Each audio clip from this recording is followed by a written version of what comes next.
and we want to dig deeper into the president's challenges.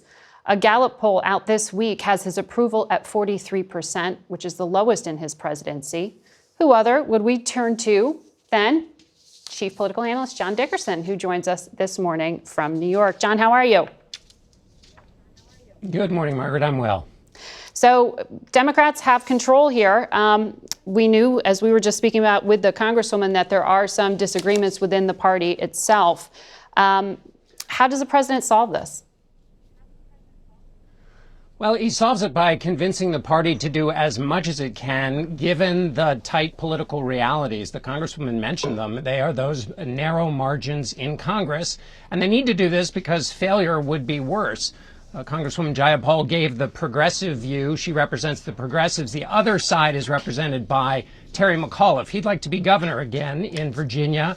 He was also chairman of the party, and he told Jonathan Martin of the New York Times, he said, voters didn't send Democrats to Washington to sit around and chitty-chat all day.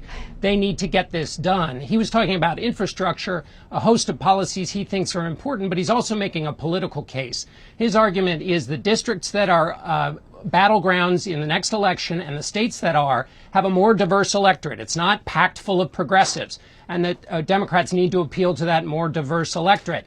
Joe Biden has a lot of challenges, including Republicans that don't want to work with him. But these challenges are all within his own party. Mm-hmm. He's the leader of that party, and these are challenges he has to solve. Well, you put your finger on why there is this rush to get things done before 2022. But this new poll out from Pew shows that the president's approval rating is down with young voters, some 14 percentage points since July, down 16 points among Latinos, 18 points among African Americans.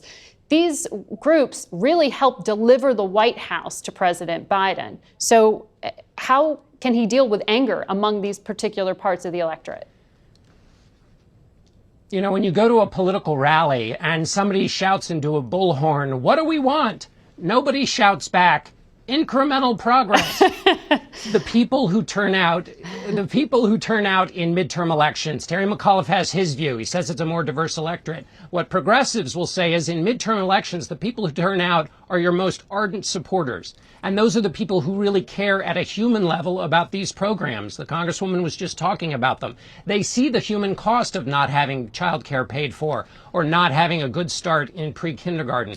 They also wonder what power is worth. If they did all this work to put Joe Biden and the Democrats in power, and these programs are broadly popular, as polling shows, why'd they do all this work if they're getting such weak tea from Washington?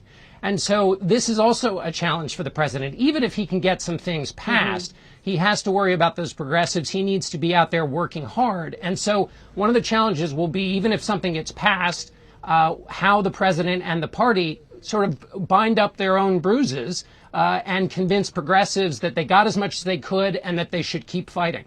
But, you know, it's not just about the aspirations of what needs to change. It's the lived experience, what people are going through now. On their kitchen tables, they're seeing the cost of food has gone up. They are experiencing some of the economic slowdown. So is it too soon to say that the president is under-delivering, 8 months in? How do we judge where we are now? Well, there's a paradox in the presidency, which is the president should be judged very heavily because he's the only place everybody can take their complaints. He represents the whole country.